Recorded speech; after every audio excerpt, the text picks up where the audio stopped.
Hi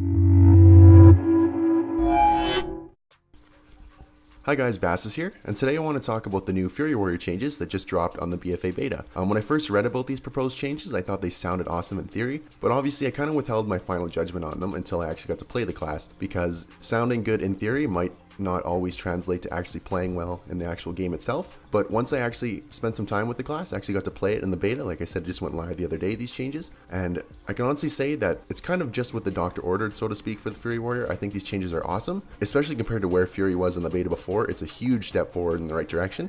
So hopefully after we go through these changes, you'll be just as excited as I am about the future of the Warrior, the Fury Warrior specifically, in BfA. I'm not going to go over every single little change just because we'd be here for probably 2 hours if I were to do that. So what I'm going to do, I'm just going to go over the major changes, the ones that really impact how the Fury Warrior plays in BfA. But before I talk about the actual changes themselves, I'm just going to give a quick run through of, I guess, what you could call the progression of the Fury Warrior throughout the beta so far, just so that you have a little bit of context as to where Blizzard is coming from with these changes, what they're trying to address, I guess you could say, if that makes sense. So first up, the Fury Warrior obviously got hit really fucking hard by the global cooldown changes. If you played the class at all in Legion, you know that it's very reliant on stacking cooldowns together, like Battlecry, Bloodbath, Avatar, stuff like that. So having all those abilities on the global cooldown just felt super clunky and awful. It was not very fun to play initially. So after receiving what I'm sure was a lot of positive constructive criticism and feedback, Blizzard's solution was basically just to straight up remove these abilities from Fury.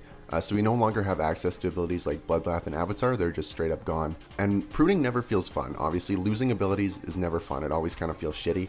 But when you think about it, spells like Bloodbath were just macroed in with your Battlecry anyways, so losing them really doesn't affect the rotation or the gameplay whatsoever. So it's not really as big of a deal as you might think initially. Another thing that's gone from Fury is our artifact ability, Odin's Fury. We're losing our weapons in BfA, obviously, our artifact weapons, and Odin's Fury isn't making a return in any talents or anything, so it's gone for good. And initially I was really saddened by that too. I thought Odin's Fury was a really cool spell. It was probably one of my top 5 abilities in the game, honestly. But again, similarly to the cooldowns, it's not as big of a deal as you might think, just because some other spells are making a resurgence in the talent tree. Some other spells got buffed and are no longer shitty. We'll go over that a little bit later. And they kind of fill the same void as Odin's Fury does in the rotation. So it's not really as big of a deal as you might think there either. Lastly, one other spell that is no longer baseline is our old filler, Furious Slash. It's a talent. It's been merged with the old Frenzy talent from Live, essentially. I'll go over the talents more at the end of the video, so we'll go over that in more detail in a bit. But basically, if you don't take that talent, your new filler is Whirlwind, which I actually really like because I think Whirlwind is a lot more satisfying of a spell to use. It has a way cooler animation and it feels a lot meatier, I guess you could say. Furious Slash feels dinky as hell, honestly, to use. And also my favorite ever incarnation of the Fury Warrior is Bath in Wrath of the Lich King. And back then, Whirlwind was actually part of your single target rotation. So it's kind of bringing me a little bit back to the Wrath of the Lich King days. So I'm really okay with that change. I really enjoy using Whirlwind as a filler over top of Furious Slash. So part of me is really hoping that the Furious Slash talent doesn't turn out to be the optimal one to use, because that'll actually make me kind of sad. So that's pretty much it for, I guess you could say, the shitty stuff, you know, the things we've lost in BfA. And now it's time for the fun stuff. The changes that really make me excited about playing Fury coming up in the next expansion. One of the coolest changes, in my opinion, is the changes that they've made to Enrage. Basically, the way it works on Live, Enrage just increases your damage and your attack speed. You basically just a melee attack speed, so you can't really feel it that much when you get Enrage. Obviously, your damage goes up when you start attacking a little bit faster, but it doesn't really impact the pace of the specs. It's not haste, it's just attack speed. It lets you auto-attack faster, but you can't use more abilities and stuff like that. And they've changed that in BfA. So getting Enraged now increases your damage and your haste instead of just your attack speed. So basically, when you get Enraged, it feels like you have Heroism active for a couple seconds, and it feels so much more fucking fun this way than it does on Live. Another set of changes that I really enjoy are the changes that they've made to Raging Blow. Raging Blow now has 2 charges, with each charge having a 7.5 second cooldown.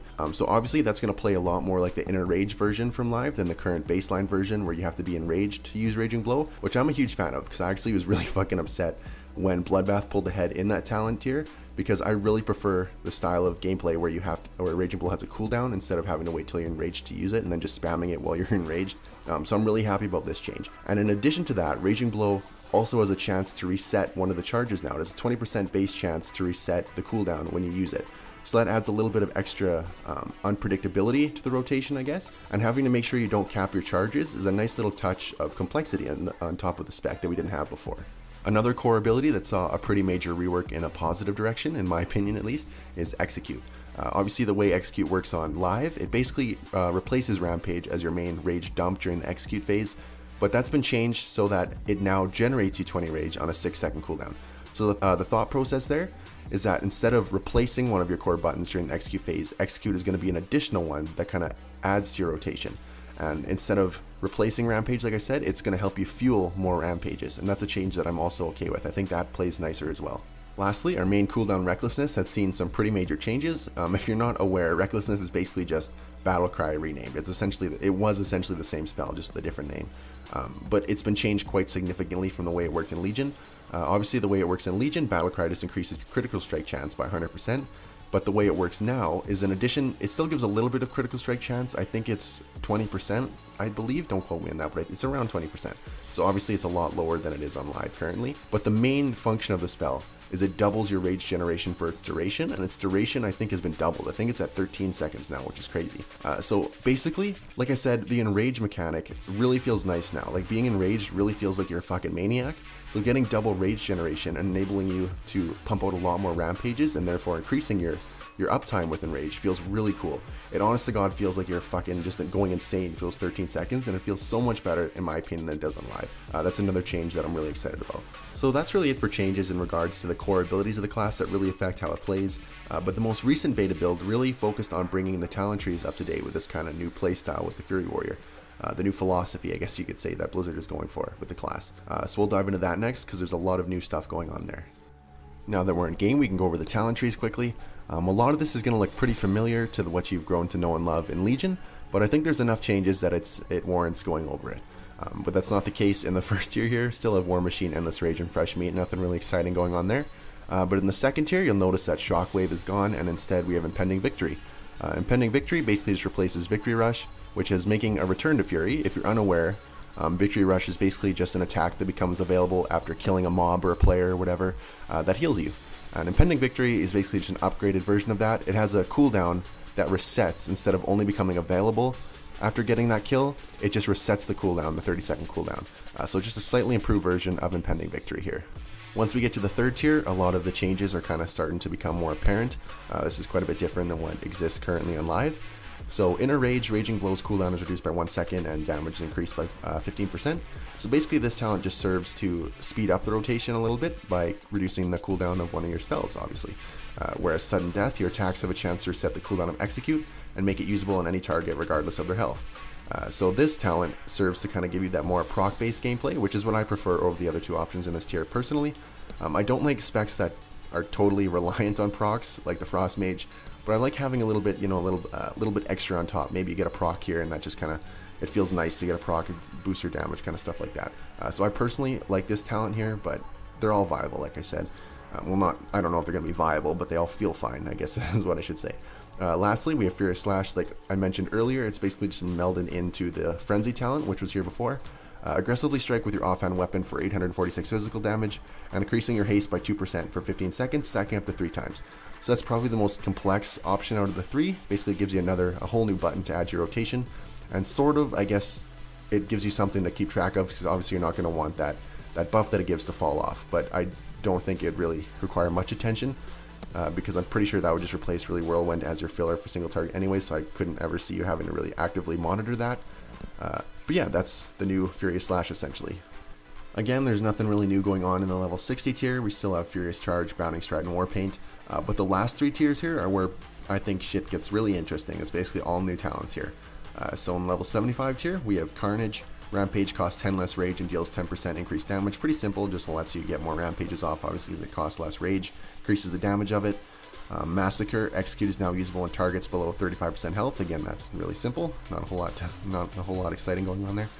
Frothing Berserker, Rampage now costs 95 rage and increases your damage and haste by 10% for 6 seconds. So that plays a lot really similar to the way that Frothing Berserker works in live, but instead of having to kind of hold off your Rampage until you get to 100 rage to get the buff, it now just straight up increases the cost of your Rampage, which is fine. Like, it doesn't really change anything whatsoever. I personally prefer that Frothing Berserker style gameplay, kind of trying to maximize the uptime of that buff and not trying to like clip it and stuff like that. That's personally what I prefer here. The level 90 tier has essentially become the AoE tier of sorts. First up, we have Meat Cleaver. Whirlwind has a 10% chance to enrage you and generates an additional 1 rage per target hit. We have Dragon Roar Baby, one of my favorite ever spells. I'm hoping it's going to make a comeback here. because the way it works in Legion, it's in the level 100 tier here, and it's just shit compared to Reckless Abandon. So I'm hoping when it feels more appropriately placed in this tier, so I hope that it becomes more viable amongst these talents, because it feels a really similar role to Odin's Fury. Like, it feels very similar to using Odin's Fury in your rotation. That's what I was kind of referring to at the start of the video. So like I said, I hope that Dragon Roar sticks once all the theory crafting and stuff is done. I hope it's still viable. Lastly, we have Bladestorm. You know what Bladestorm does. The main changes here is that it generates 20 rage over the duration, which I think is increased from what it is currently. I don't even know if it generates rage as it stands in live, because I've never fucking used it really. But another main change that they've done to Bladestorm is they've reduced the damage. They reduced the duration of it. So it's down to 3 seconds from 6 seconds. That's a lot nicer because it fits better within an enrage window now with the 3 second duration instead of the 6 seconds. And I think a lot of people are sleeping on Bladestorm. I would keep an eye on Bladestorm. I think it has the potential to be really strong actually. Lastly, in the level 100 tier, we have 2 new talents in Anger Management and Siegebreaker. We still have Reckless Abandon, still works the same way as it does in Legion. Recklessness generates 100 rage and lasts 3 seconds longer. But now we have Anger Management. Every 25 rage you spend reduces the remaining cooldown of Recklessness by 1 second. So essentially, Reckless Abandon just makes your cooldown a little bit stronger, whereas Anger Management just lets you have it more often. Lastly, we have Siegebreaker. Break the enemy's defenses, dealing 2,420 physical damage and increasing your damage done to the target by 15% for 10 seconds. So this is an interesting one because that kind of lends itself to more of an ARMS-like style of gameplay where you kind of have that Colossus Smash windowy type situation going on. I played with it a little bit. I don't know. I personally kind of hope that isn't the best choice. Because if I wanted to play that style of kind of damage window gameplay, I would just play ARMS. And obviously I don't really like ARMS. I like Fury.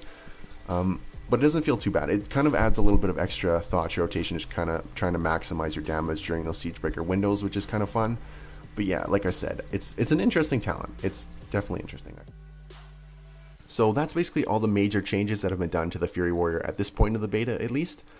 You've probably gotten the sense throughout this video that I really like the changes, and that's true. I genuinely really like these changes. I apologize if it sounds like I'm sucking Blizzard's dick too heavily or something, but I'm only talking like that because I genuinely think that these changes are really awesome. I think part of the reason why I'm reacting so positively to these changes is because of the state that the Fury Warrior was in prior to this. It was not, like I said 3 times, it's really not fun to play. But even not taking that into consideration, even just comparing it to the Legion Fury Warrior, I'm going to go out on a limb and say this is more fun. I think they've improved on this class quite substantially from some of the flaws that it had in Legion. And I think that this is going to be a class that a lot of players will gravitate to, especially if this is the state that it goes live in. I think players will gravitate towards this class because from my understanding, a lot of other classes feel really slowed down by the cooldown, the global cooldown changes and the pruning and stuff, whereas the Fury Warrior feels like it's on some next level speed. Like, it feels like you have heroism active like 24/7 almost. So I think that a lot of people are going to gravitate towards that if they're not really liking the direction that their classes are going. So that being said, I hope you guys enjoyed the video. I hope you're as excited about these changes as I am. See you guys.